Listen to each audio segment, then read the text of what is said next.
Can somebody confirm you can hear me? We can hear you. Thank you.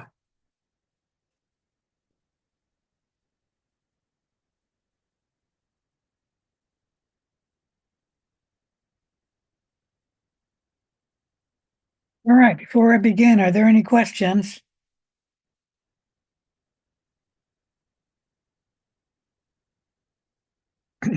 Let me say I've got lab, I think it's lab 7 graded. Let me stop my shit. Look here.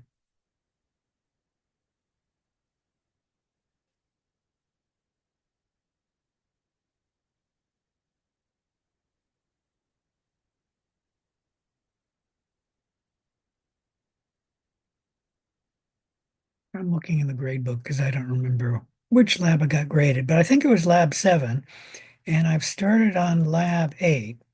I hope to have lab 8 finished tonight. That's not what I wanted. I wanted the grade book. Gosh dang it. There we go.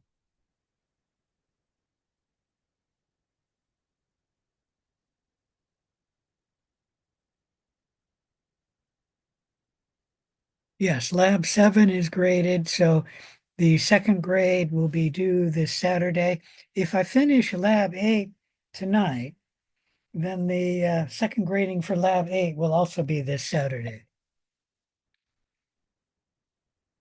Mm, I also got the lecture graded, lecture worksheet graded, lecture worksheet 5. I've not graded lecture worksheet 6.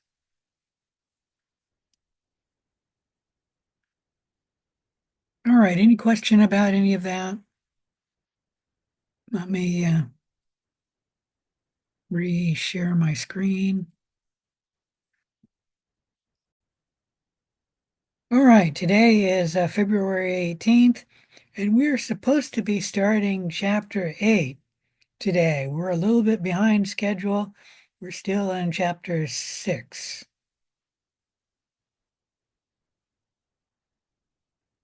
Is that right?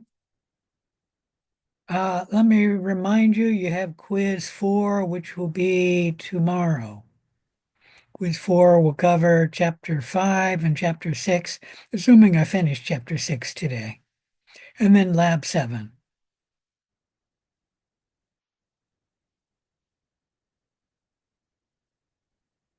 All right, I have that we were discussing the generation time last time and why we use a semi-log plot. Is that correct? Yes. Thank you. So, microbes go through different phases of growth, and actually this phase of growth is seen for almost all populations. They had a population of deer that somebody introduced to an island someplace on the East Coast. I used to know the state it was off, but I don't remember anymore. And they introduced the deer to the population. And when they first brought the deer to the population entered a lag phase because the deer were new to the island and they weren't used to it. And they had to get comfortable with their environment before they started reproducing. Microbes, when you're growing them on a petri dish and then you move them to a liquid culture, they also enter a lag phase. And what's happening here is the microbes are making the enzymes they need to grow in the new environment. And that's what's happening in the lag phase. The microbes aren't growing because they're not ready to grow yet. And they're getting ready in the lag phase, making the enzymes they need to grow in their new environment. And then the population enters a log or exponential growth phase where initially there's lots of resources around. You could say either for the bacteria or for the deer, lots of food on the island, very few deer, not many waste products for the bacteria, lots of space. And then the population grows, and eventually its growth will start to slow. What happens is that there's now less food, there's less room, and so the growth begins to slow. Eventually, the population will enter the stationary phase, where the number of bacteria or microbes growing will equal the number that's dying. And so the population is stationary, stays the same number. For the deer, in this case, what happened was there were some deer who were reproducing and having baby deer, but then some deer were starving to death, and so they were dying. And the population numbers stayed the same. The reason being that food is becoming limited, and the lucky deer or the lucky bacteria have some food around them, and then they can reproduce, and the unlucky ones don't, and they might have lots of waste products around. And of course, there's less room too, because now the island is full of deer, or the beaker is full of bacteria, so there's less space around.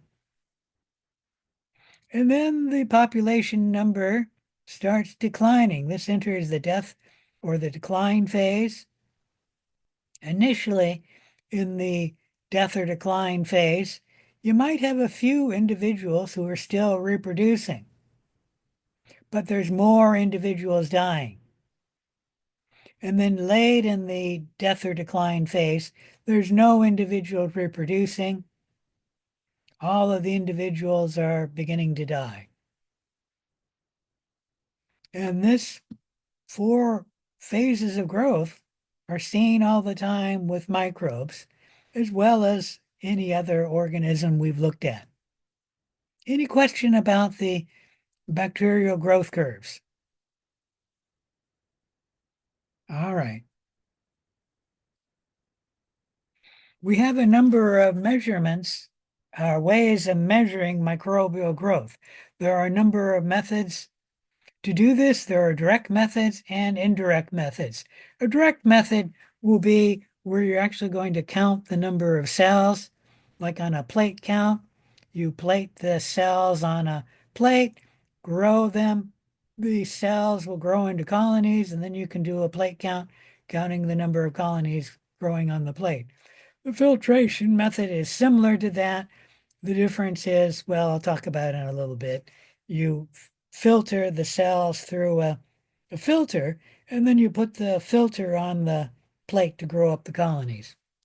The most probable number is another direct counting method, and it's the only counting method I've never used. And then there's the direct microscopic count, where you count the number of cells under the microscope. All of these are direct methods. There's also indirect methods, which are turbidity, measuring the amount of light coming through a tube of media. There's the metabolic activity, measuring the amount of metabolism going on. And then you can measure the dry weight. All of these are indirect methods to get the microbial growth or the count of the microbes. The plate count is the most common method used in microbiology to get a direct measurement, or actually to get any measurement of the number of microbes. It is the only measurement, well, the main measurement we use to get a viable number of the count of viable cells, meaning it does not count the dead cells, only measures the viable cells. What you do is you make different dilutions and then plate them on a plate, and then you grow the plates, and then you count the number of colonies that form. So the results are not reported as the number of cells per mil. They're reported as the colony forming units per mil because we're actually counting colonies. And we don't know if the colony was formed by one cell, two cells, or by a clump of cells. And so we report it as colony forming units per mil.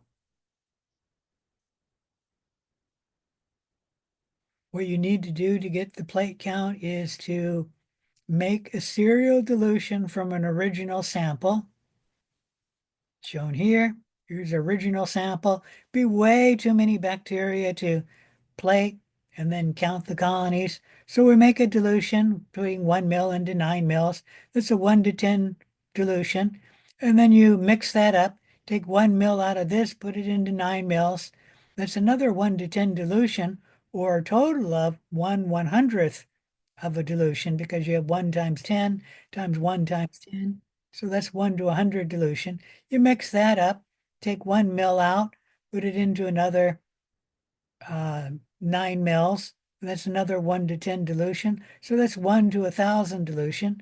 Continue this procedure, 1 to 10,000, 1 to 100,000. If you go even further, it'd be 1 to 1,000,000.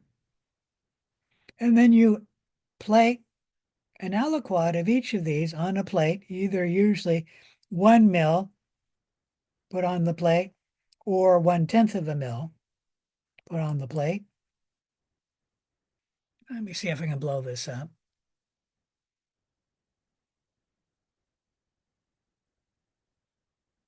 So here we're putting 1/10 of a mil on the plate. You have to spread that around with the spreader, and then you incubate it and then count the number of colonies. Oops, sorry. Here you can put on 1 mil, and then you just spread that 1 mil around the plate. You can usually just tip the plate gently. Here they're actually rotating the plate to spread that 1 mil around, and then allow that to absorb. Usually that happens within 5 minutes, the liquid, and then put it in the incubator upside down and incubate it for a day or so, and then come and count the colonies that grow. So that's the spread plate method. That's the pour plate. Both ways get you a plate which will have colonies on it, and you'll get different numbers of colonies depending on the dilution. Like this one, 1 to 10 dilution, too many to count. 1 to 100 dilution, still too many to count. 1 to 1,000, you can begin to count, but you can't count all the plate. Here we have 1 to 10,000. That is a good plate to count. And then here we have 1 to 100,000. This is not a good plate to count because you have less than 25 colonies. You want about 30 colonies to 300, or 25 to 250. Because if there's too many, you're not going to be able to count them, at least not accurately. And let me show you why we want to do this one and not that one.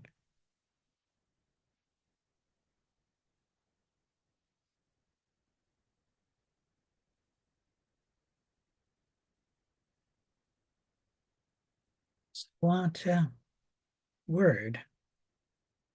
So I'll just do this. All right, the plate with 4 colony forming units on the plate. And so if you put 1 mil on the plate, that'd be 4 colony forming units per 1 mil. If you have plus or minus 1 colony, what the heck happened to my plus or minus?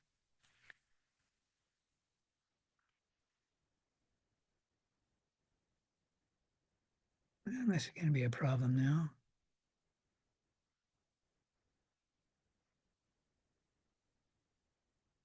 Come on.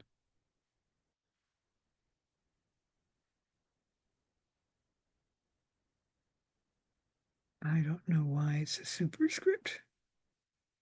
There we go.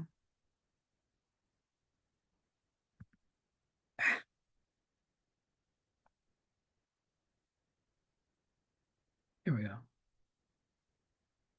That's plus or minus. Let me just cross that.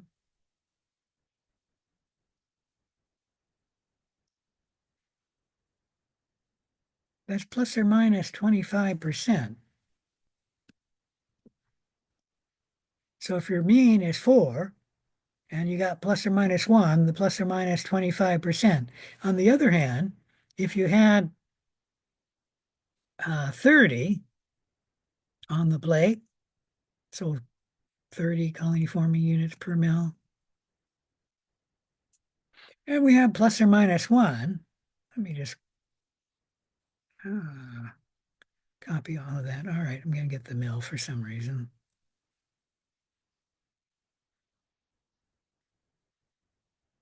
That's not 25%. That's 1 over 30%. That's, I think, about 0.3 plus 0.333. You can correct me if I'm wrong. It might be 3.33, but I believe it's 0.33%. This is a much better mean because it's the variation, the mean is very small number, whereas this is a very large variation in the mean. So that's why we use the number 25 to 30 to 250, a dilution that gives a number in this range, as opposed to one that's very low. Any question about any of that? Let me share this. Yeah, there we go. So you want to get a plate that has 25 to 250 colonies, and then base that as your best estimate for the number of colony forming units in the original inoculum. And this is a dilution of 1 to 10,000. And so let's say that's 30. Let me end this again. Come back here.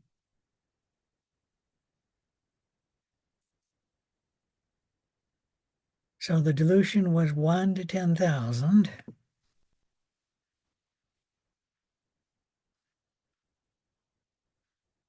That means the number of cells per mil is 30. Oop. In the original. Let's make another line here.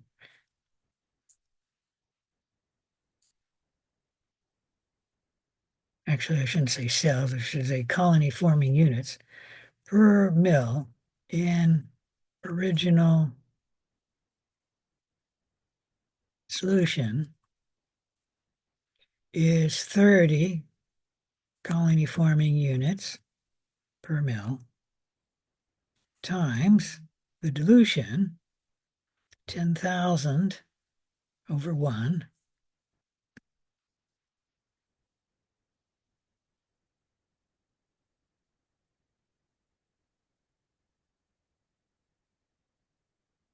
which equals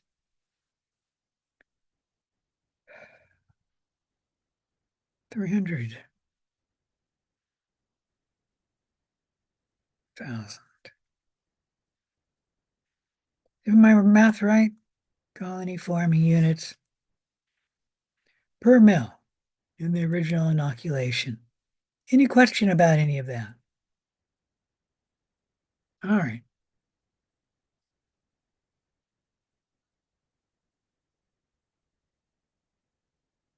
Anyways, that's how you do a viable plate count. It's also called a plate count or a viable plate count because a dead cell will not form a colony.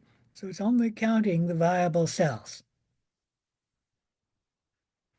The filtration method is similar, but what you're doing with the filtration method is you have a very small number of microbes per fluid. Like if you're measuring the number of microbes in maybe somebody's drinking water, uh, you would need to pass it through a filter because there's so few in the original sample that you wouldn't get perhaps any even in the original sample if you plate the original sample.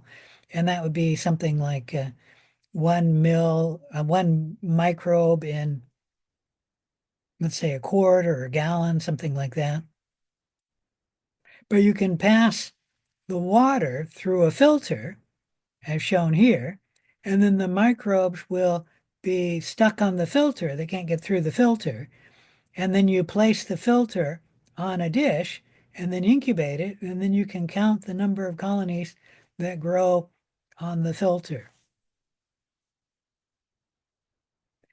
Filtration only works with a liquid solution or a gaseous solution. Can't work with anything that's solid. And you have to have low numbers for the filtration method to work. The direct microscopic count, you can measure the volume of liquid placed within a defined area on the gridded slide and then count the cells under a microscope. Here is a gridded slide, and there is the slide under the microscope. Let me blow that up. Under this grid here, there will be a specific volume, and usually the gridded slide is designed that there will be 1 microliter of volume under this. And then you count the cells in 1 microliter, and then you multiply the number you get here times 1,000,000 to get the number of cells per mil. Now that only works assuming this gridded slide has 1 microliter underneath this cover slip, and there's the gridded slide there. Any questions about how you do a direct microscopic count? Takes a special slide and a cover slip where there's actually been measured, and this has to be gridded. It doesn't work well if the cells are mobile and alive, because this one could move there before you get it counted, and then after you count here, this one could move there. So it doesn't work well if the cells are moving. Doesn't work real well either if the cells have capsules. It makes it very difficult to see the cells and then count them. But it works very well if the cells are not mobile or they're dead, meaning you kill them and then you count them. It's kind of work for the guy who has got to count them under the microscope, but you can get the count pretty quickly. It cannot distinguish between a live cell and a dead cell. Like right here, which of these cells are dead? Can anyone tell me? I'll even blow them up. No. Yeah, you can't tell. You really can't tell under the microscope which cell is viable and which cell is dead. Occasionally, if you see the cell wall disintegrating, you can assume that's a dead cell, but generally you can't tell. Only some cells you could tell. All right, I'm not going to talk about the most probable number for making a direct count, but I have talked about the plate counts or the viable plate counts, filtration method, and the direct microscopic count. I've used all of these methods except for the most probable number. You can read about that one if you want. It uses really mathematics to get the most probable number. Indirect methods. There are some indirect methods to obtain the microbial count, the turbidity, the metabolic activity, and the dry weight. I've used all 3 of these methods. Let's move on. The turbidity uses a spectrophotometer which shines light through media, and a certain amount of light will get through the media. You then have cells in the media, and you put the tube in the spectrophotometer, and it will measure the amount of light that comes through. Some of the light will be blocked by the cells, and so less light will come through if there's cells in the media than if there's no cells in the media. And you measure the difference, and then you look on a chart to determine how many cells you have per mil. Now, admittedly, you have to make a chart where you have different cells of different dilution to make the chart. But once you have the chart made, you can then post it up on the wall and then use it for indefinitely for the rest of the chart's life. Any question about any of that? The good thing about this turbidity meter is, or the turbidity method, is it's very quick. You just take your cells and the media, shine the light through, you got your measurement, take a look at the chart, and there's your estimate to the number of cells. Very quick and easy way of getting an estimate for the number of cells. One disadvantage is it cannot distinguish a dead cell from a live cell. Both cells will block the light. And actually, the viable plate count is the only method which can really make a difference between, well, it only counts the viable cells. It doesn't count the dead cells. All the other methods can count dead cells. Well, I take that back. Metabolic activity only happens with a viable cell. Metabolic activity assumes the bacterial metabolic product, usually an acid or CO2 production, accumulates in direct proportion to the number of bacteria present. I've used this with measuring the amount of CO2 that is being produced over a certain amount of time. And you have to make a chart. Once again, you got to make a table where you have so many microbes, and then you uh, measure the amount of CO2 on different dilutions of the microbes. So you have different numbers of microbes, and you know how many there are because you've done a count.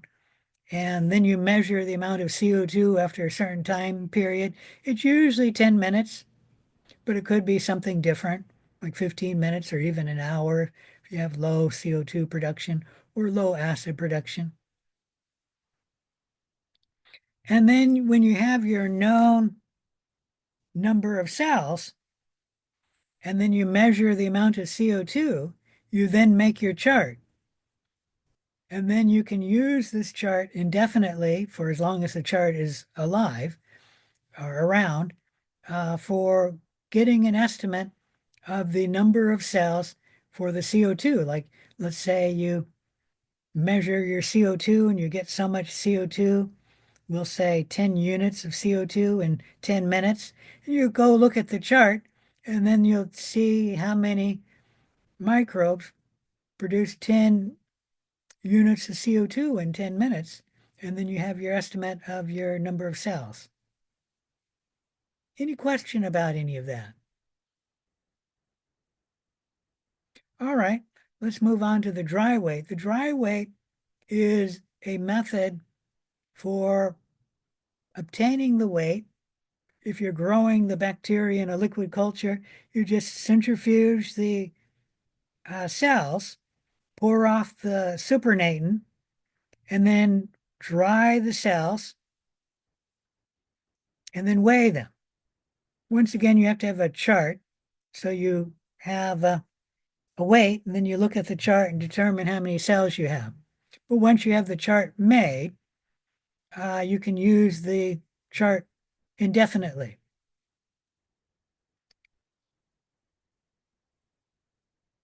The nice method, the nice thing about the dry weight is you can weigh them at your leisure, meaning you have to grow the cells and centrifuge them, pour off the supernatant, and then dry them. But the drying can be for as long as you want, and then you can set the cells aside and then weigh them whenever it's convenient. Once again, the dry weight method cannot distinguish the weight of a dead cell from the weight of a live cell, so we'll count the dead cells. Only the metabolic activity and the viable plate count viable cells. Any questions about how we can count or get an estimate to the bacterial numbers?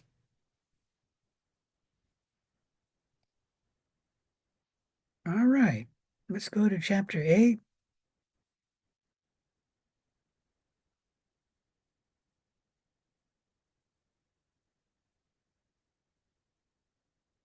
Chapter 8 is the genetics of microbes.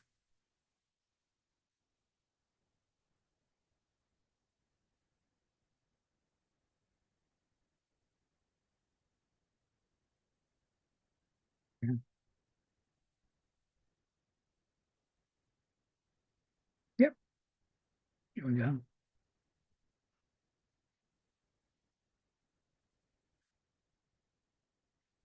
Genetics. The first slide is showing you the major goals and a rough lesson outline. Know the terms of genetics. 2, be able to describe what DNA replication is, RNA transcription, and protein translation. And then 3, understand the different types of mutation. Any question about the major goals and the rest left lesson outline? All right, we're going to talk about the structure and function of the genetic material, where we'll talk about the flow of genetic information. We'll talk about DNA replication, move on to RNA transcription, move on to protein translation. And then we will talk about the regulation of bacterial gene expression using the operon model to explain bacterial gene expression. Then we'll move on to talking about mutations. We'll then talk about the genetic transfer and recombination. And lastly, we'll talk just briefly about genes and evolution. Any questions about what we're going to do? All right. Genetics is the study of what genes are, how they carry information, how that information is expressed, and how genes are replicated. A gene is a segment of DNA that encodes a functional product. This functional product is usually a protein, but it could be RNA, meaning there are some genes that do not code for protein. And actually, you know most of them. They're the tRNA genes, the rRNA genes, and a few other RNA genes.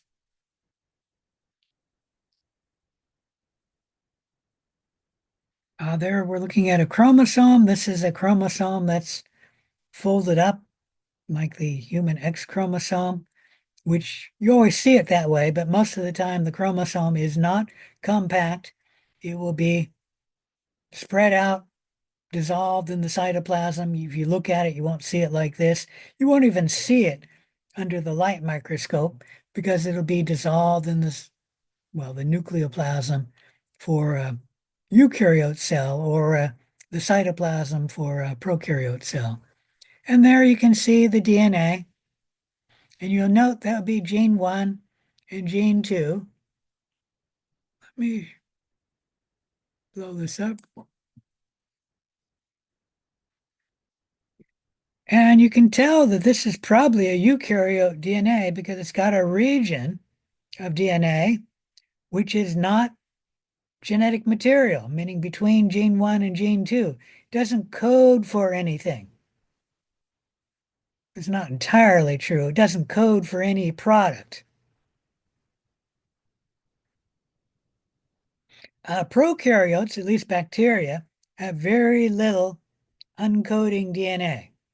But eukaryotes, actually the majority of the DNA is uncoding DNA, meaning the majority of eukaryote DNA does not code for a gene.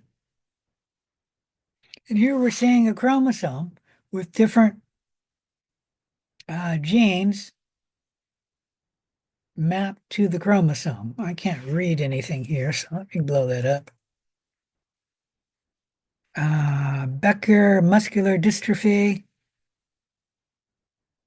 chronic granulomatous disease, retinitis pigmentosa 3, etc.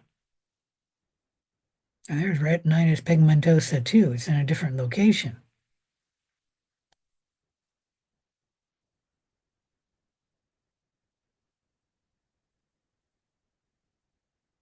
All right, the genome is all of the genetic material in a cell. The study of genomes is called genomics.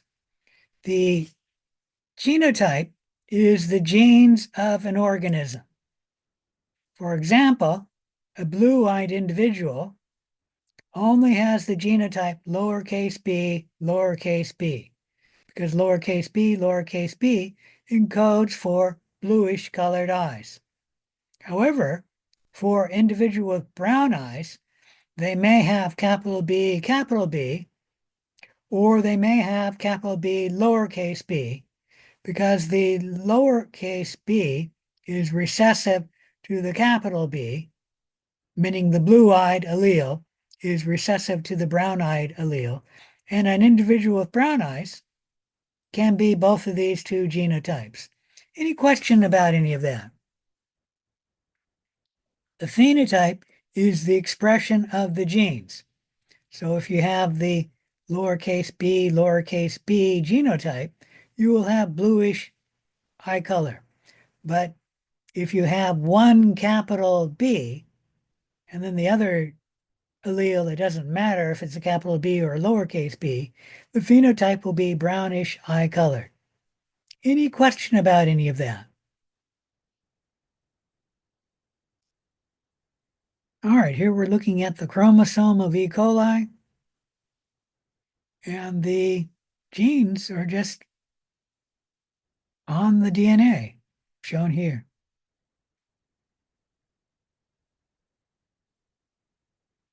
E. coli only has one chromosome. That's pretty normal for most bacteria.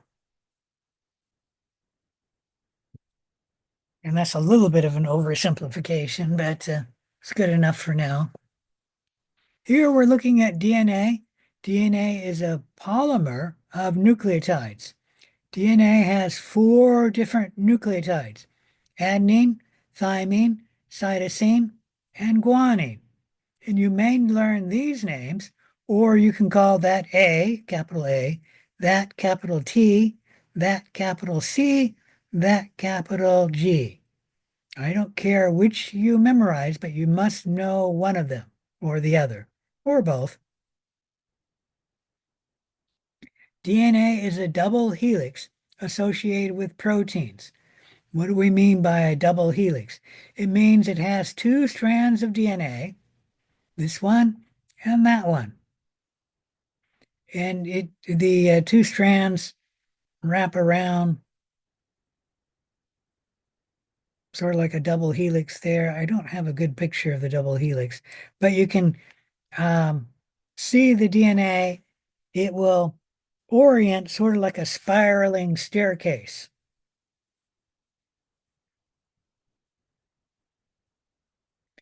The DNA is associated with proteins, whether you're talking about eukaryote DNA or prokaryote DNA. The DNA is associated with proteins, and the DNA and the proteins make up the chromosome.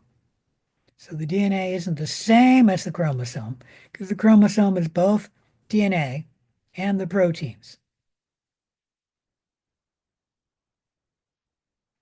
Let me blow this up.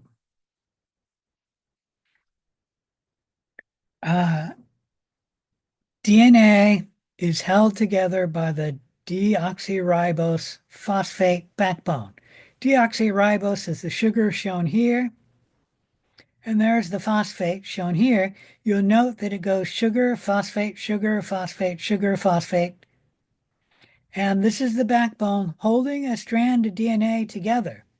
It's held together by chemical covalent bonds, meaning the ribose is covalently bonded to the phosphate is chemically co-bonded to the ribose, or the deoxyribose, sorry, the sugar. The nucleotide bases are not holding the single-stranded DNA together. They're on the steps of the DNA. When we said that DNA was like a spiraling staircase, the nucleotides make the steps. And the nucleotides hold the two strands of DNA together, meaning this nucleotide binds to this nucleotide, that nucleotide binds to that nucleotide. But this binding is not a chemical covalent bond. This is only hydrogen bonds holding the two strands of DNA together. Hydrogen bonds are very weak. And in your cells at 37 degrees, this particular hydrogen bond will break quite easily, quite often. How the DNA is held together is all the other bonds are holding it together, and then this one will reform, and then this one here will break.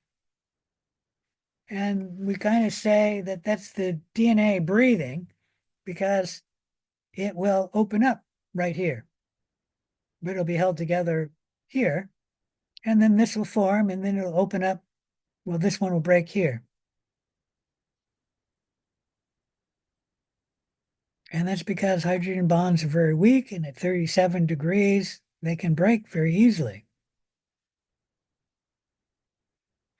The two strands of DNA do not run in the same direction. They're anti-parallel, meaning this one is running this way, and this one is running this way. Specifically speaking, we're saying this is running 3' to 5' this way, and this one is running 3' to 5' that way. The numbers refer to chemists numbering the carbon in the sugar. So this would be the 3 carbon in the sugar, and that's the 5 carbon, and that's why they're saying this runs 3' to 5' in the same this way. So the two strands of DNA are not running this way, they're running that way.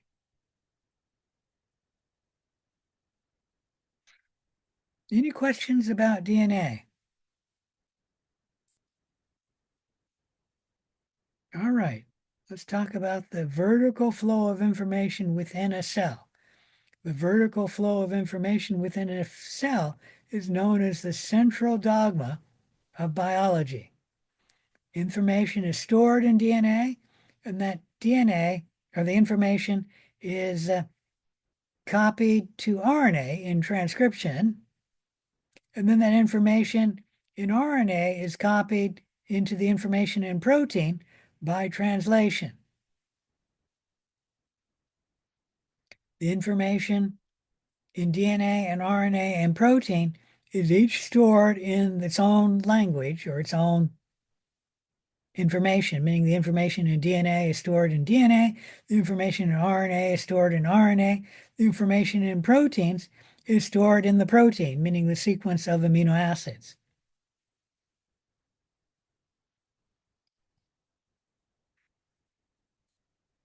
Now that's the flow of information within a cell, but we can have the flow of information move between generations of cells. So it can move, the information can flow within the cell.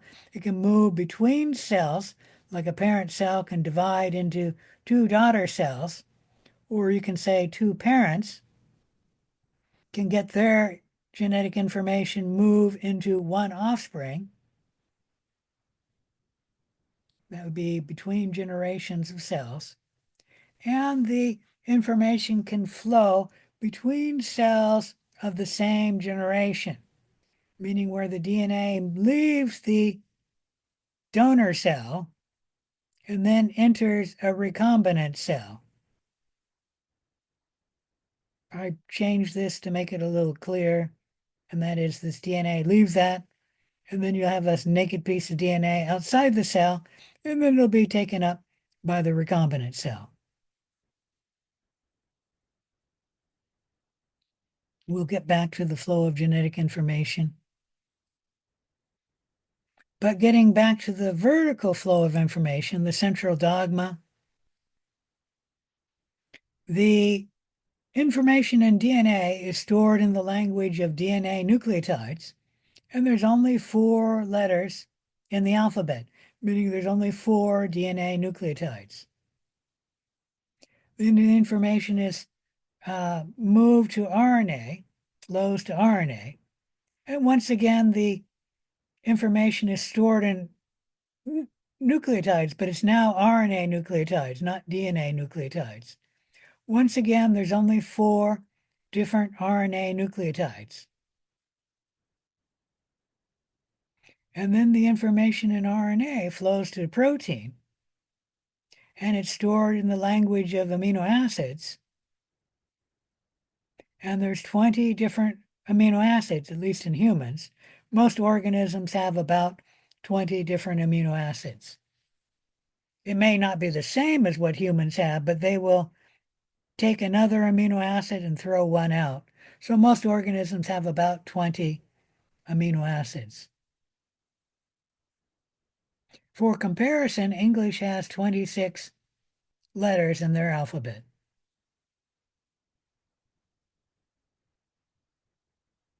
So if the information in the DNA stands for "that is a dog," it would be transcribed into RNA, and that information would be a different dialect, something like "that is a dog." Same information, but in a different RNA language. And then you could translate that information from RNA into protein. The information would be something like "quello è un cane," a totally different language. Any information, any questions about the vertical flow of information within a cell? All right, let's talk a little bit more about the vertical flow of information. This is where the information in DNA moves to the daughter cells, or the information from 2 parents, like humans, move to an offspring. That happens through cell division. And what happens in the parent cell is that DNA molecule will be replicated, and then the DNA will move to different sides of the cell,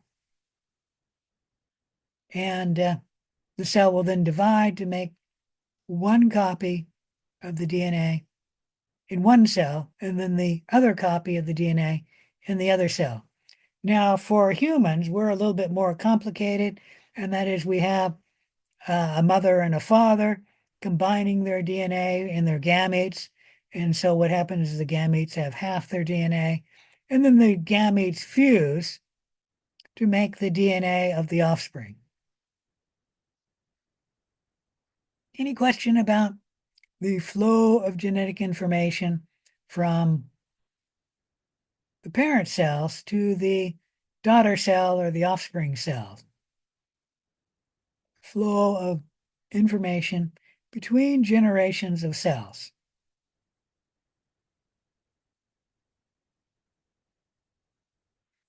The flow of information from generations of cell involves DNA replication, where the DNA has to separate and then make a new strand of DNA. DNA replication is said to be semi-conservative because one strand is used as a template to make the new strand of DNA. So the DNA polymerase will bind here, see there's a T there, and then put an A on the newly growing strand. And then the DNA polymerase will move to the next nucleotide, see a G there, and then put a C on the newly replicated or newly synthesized strand. And the DNA polymerase will just move down the DNA, reading the nucleotide here, putting in the corresponding nucleotide on the newly replicated strand. This is called semi-conservative because one strand is used as a template to make the other strand. And that means that the daughter cells will have one strand, the black, of the original DNA, and then one strand that's newly replicated, and that's the white strand. And that's different from the conservative model, which had one cell having both the original strand or both black strand, and then the other cell having the newly synthesized white strands of DNA. So DNA replication follows the semi-conservative model. And don't ask me what the liberal model is, I don't know. Any question about any of that?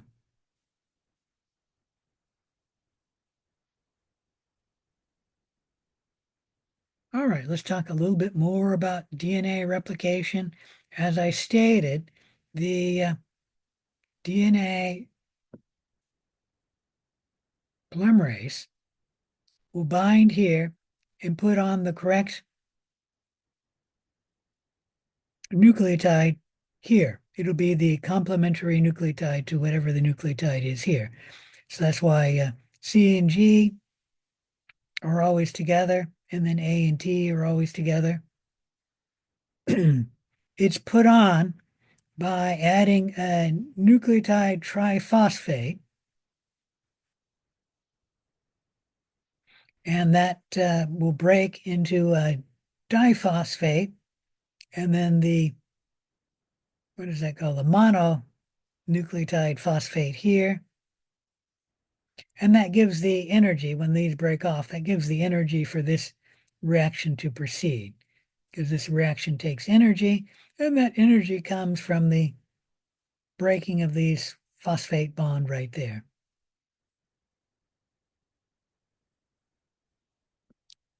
Any question about any of that?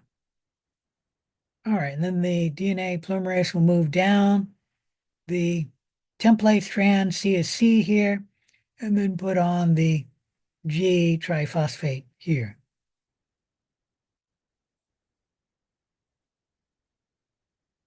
All right, let's watch a little video on DNA replication.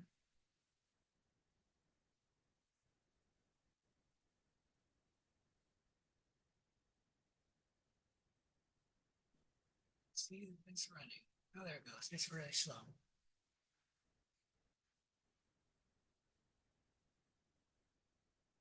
Pretty slow loading, too. Hopefully it's not a commercial.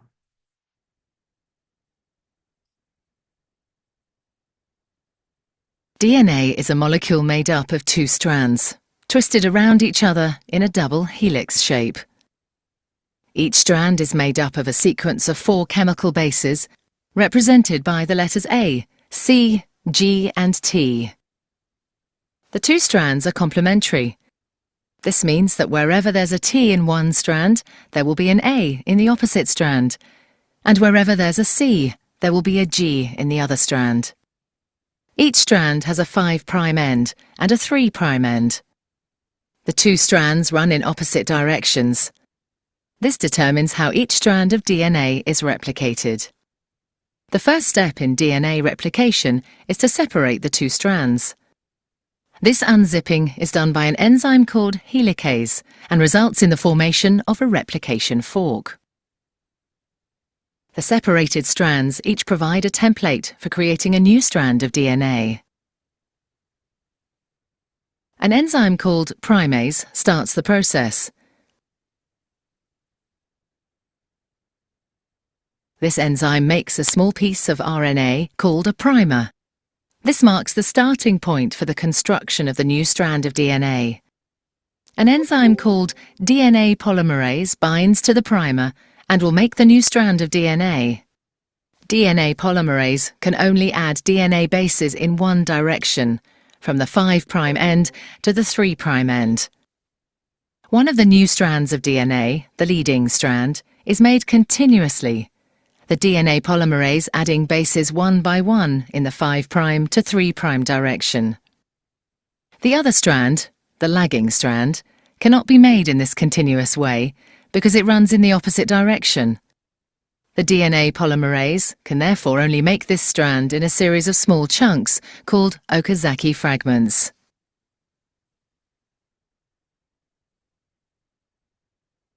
Each fragment is started with an RNA primer. DNA polymerase then adds a short row of DNA bases in the 5' to 3' direction.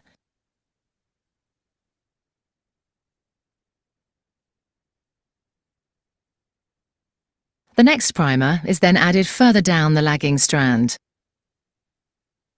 Another Okazaki fragment is then made, and the process is repeated again. Once the new DNA has been made, the enzyme exonuclease removes all the RNA primers from both strands of DNA. Another DNA polymerase enzyme then fills in the gaps that are left behind with DNA. Finally, the enzyme DNA ligase seals up the fragments of DNA in both strands to form a continuous double strand. DNA replication is described as semi-conservative because each DNA molecule is made up of one old, conserved strand of DNA and one new one.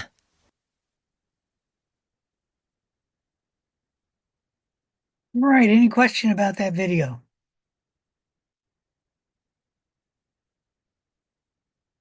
I'll leave that in case I want to come back to it.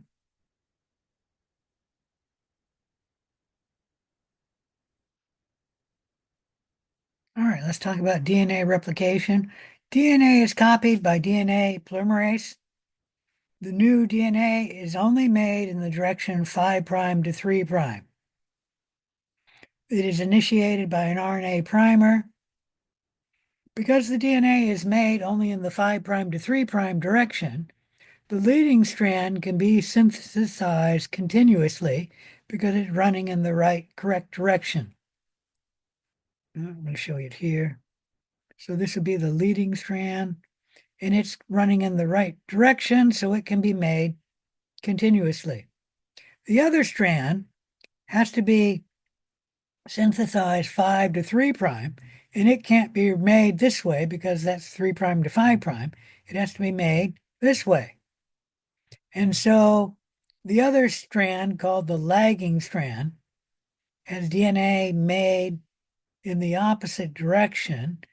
Then we're dividing the DNA. And so what happens is small batches of DNA are replicated, and these are called Okazaki fragments. You have many of them on the lagging strand. Here's one here, here's another one there, there's another one there.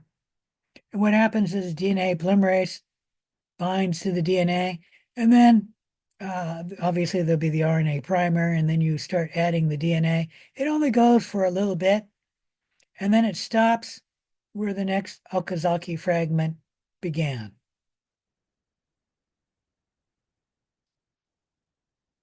So the lagging strand is synthesized discontinuously, and it results in many Okazaki fragments. The RNA primers are then removed from the DNA, and DNA is filled in their place. And then the DNA is put together by DNA ligase. Now, on the lagging strand, let me blow this up. There will be many places where the DNA ligase has to ligate the newly replicated DNA together, because you need to replicate each Okazaki fragment on both ends. So there'll be one here and then one there. And what you do is when the DNA replicates, it will put a base there, but then the next base from the other Okazaki fragment, this Okazaki fragment will not be connected to that Okazaki fragment by a chemical covalent bond. And DNA ligase will connect those Okazaki fragments together. by putting in a chemical covalent bond, making the lagging strand, eventually it will be one strand of DNA held together by chemical covalent bonds. So the DNA ligase has to work a lot on the lagging strand. Now, if the DNA polymerase were to synthesize the entire chromosome and were to never to fall off, the DNA ligase would not need to do anything for the leading strand of DNA. However, oftentimes the DNA polymerase falls off, and then another DNA polymerase will bind right here and then continue the process. And whenever that happens, you'll have a gap there, and DNA ligase will have to make the connection between the first newly synthesized strand of DNA and then the second newly synthesized strand of DNA. So DNA ligase does work on the leading strand, just not very often. And then on the lagging strand, it has to work 2 times for each Okazaki fragment.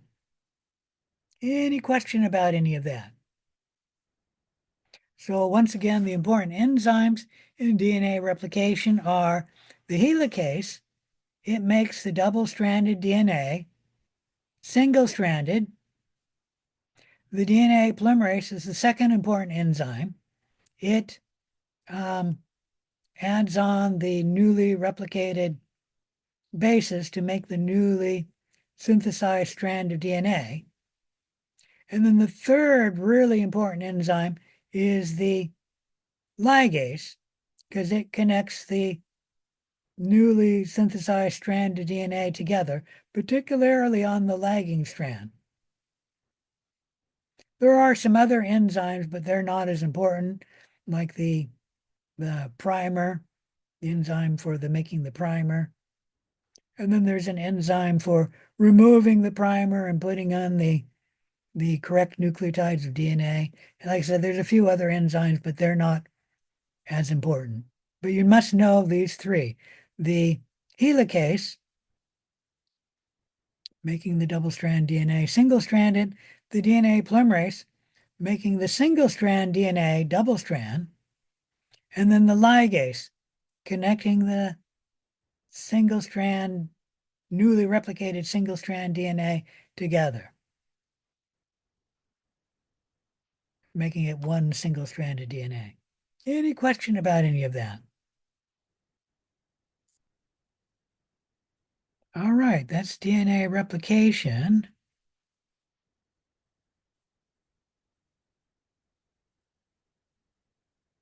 Let's move on to transcription. Let me check the time here. Yep, I got time for transcription.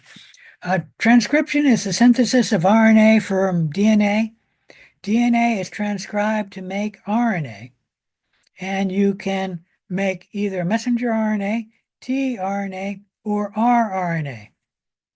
What is the difference between messenger RNA, tRNA, and rRNA other than their function? What is the difference? If I were to have a sequence of messenger RNA, how would I know it's messenger RNA and not a sequence of tRNA? Anyone have a guess?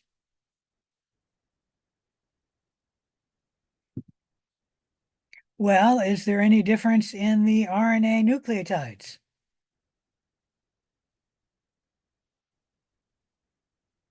It's either a yes or a no question. Nobody wants to Yes. take a guess on that? No, there's no difference in the RNA nucleotides. They're the same 4 RNA nucleotides. So that's not it. The only difference between messenger RNA, tRNA, and rRNA is the sequence of the nucleotides. There's only a handful of tRNAs, and if the sequence is correct, it'll be tRNA. If the sequence of the RNA is the sequence of rRNA, it'll be a sequence of rRNA. And there's, maybe a half dozen rRNAs. Maybe I got that wrong. Maybe it's half dozen tRNAs and only a handful of rRNAs. Doesn't matter. There's not very many of them.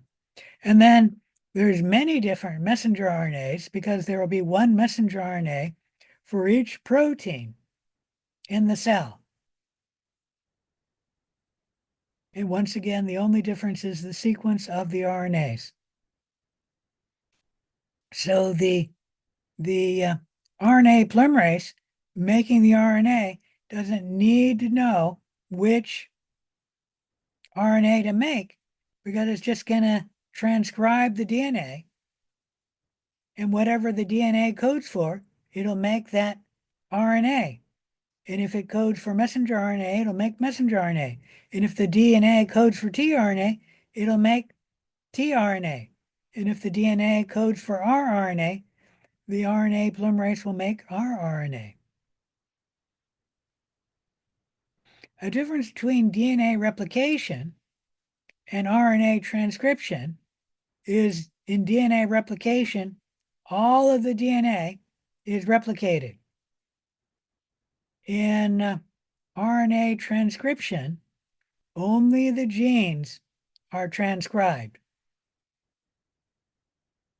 Now, for a eukaryote cell, that means most of the DNA is not transcribed, because in eukaryotes, most of the DNA is not a gene or does not code for genetic information. In a prokaryote cell, most of the DNA does code for a gene. Any question about any of that?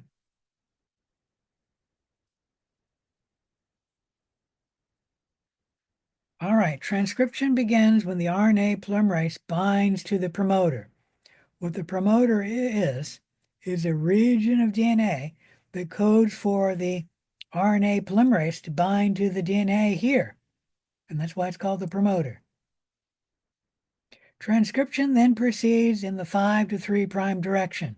Everything happens 5' to 3' direction. RNA is also made 5' to 3' direction. And then transcription proceeds as the RNA polymerase moves down the DNA until the RNA polymerase reaches the terminator. The terminator codes for the RNA polymerase to fall off the DNA, and that will end RNA transcription. Any question about any of that? So you have the gene, only the genes are transcribed. You have the promoter, it's upstream of the gene, and it codes for the RNA polymerase to bind to the DNA. And then you have the terminator, it's downstream of the gene. Usually it's immediately after the gene ends. And the terminator codes for transcription to stop. And the RNA polymerase then falls off the DNA.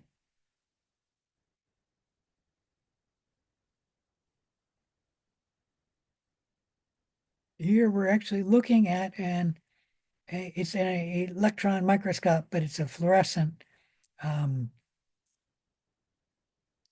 electron microscopic picture where we're seeing RNA transcription. And this is actually DNA, and that's the RNA polymerase bound to the DNA. You see that little region there? There's a little bit of tRNA being made.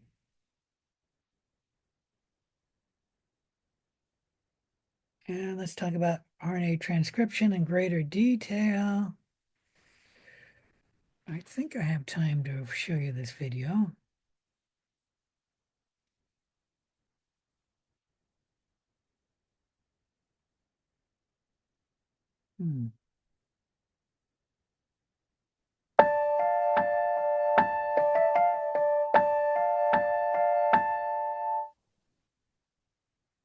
Yep, it didn't work.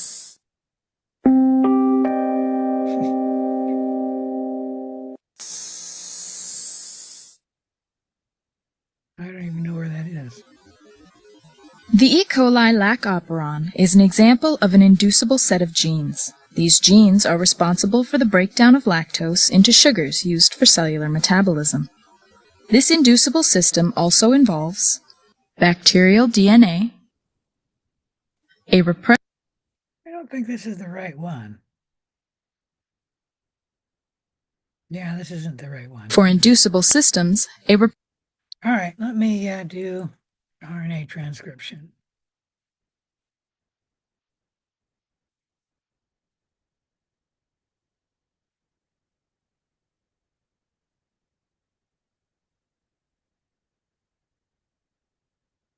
Which might be really simple, but let's go with it.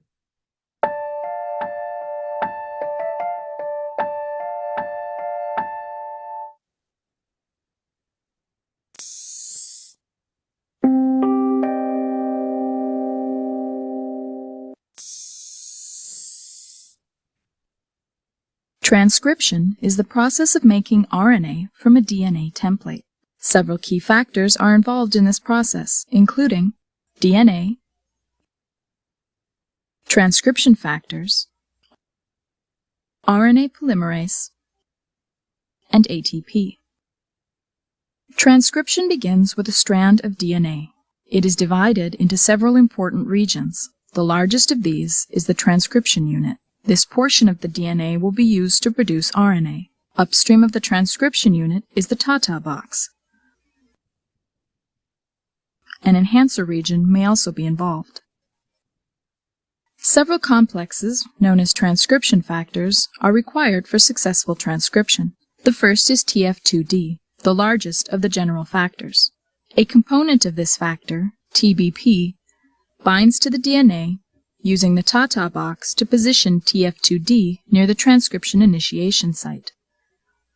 Other transcription factors, including TF2A and TF2B, then attach.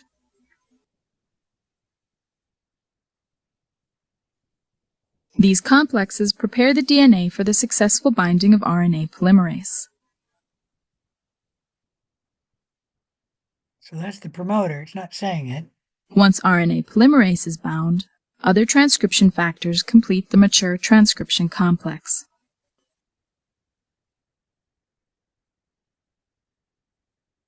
Now energy must be added to the system for transcription to begin. This energy is provided by the reduction of ATP into ADP and PI. RNA polymerase then synthesizes an RNA template from the strand of DNA. Most factors are released after transcription begins. When the end of the transcription unit is reached, the RNA polymerase dissociates and the newly formed strand of RNA is released.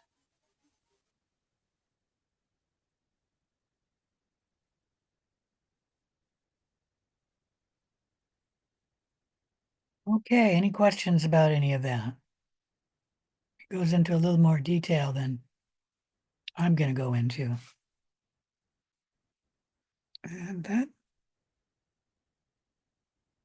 check this video, see if that one works. Nope, that one's not working either. All right, let me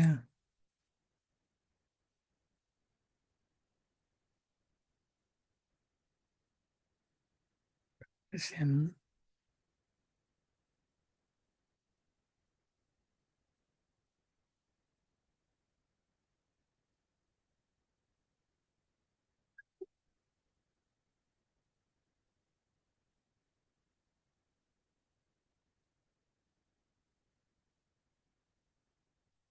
Transcription begins when the RNA polymerase binds to the promoter, and then it moves down the DNA, making the DNA single-stranded. Once again, helicase is the enzyme which makes the DNA single-stranded.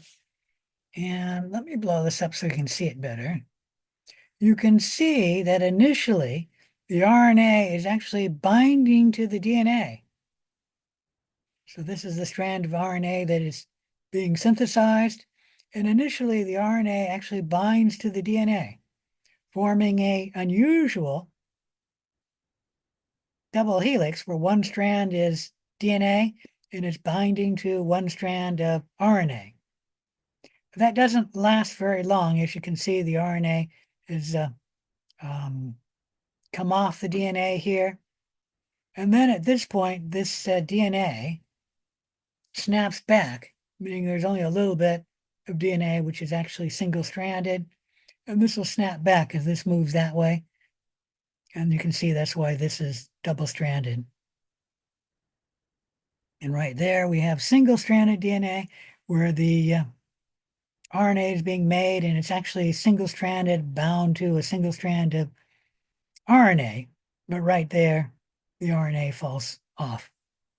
And this goes on where the polymerase moves down the DNA to transcribe RNA until the the RNA polymerase reaches the terminator. When the RNA polymerase reaches the terminator, the RNA polymerase falls off the DNA. That will release the RNA, and then the DNA can stop being single-stranded, will snap back and be double-stranded again. Any questions about transcription?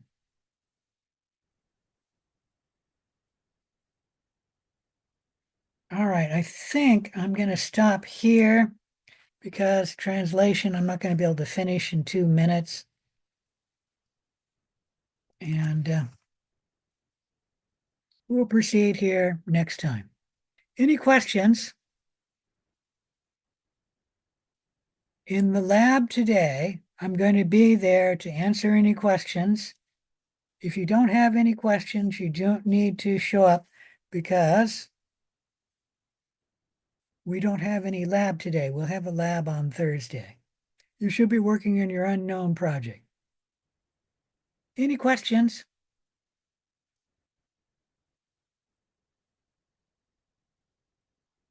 All right. I will see you in the lab if you have questions, or I'll see you next Thursday. Thank you. All right. Bye.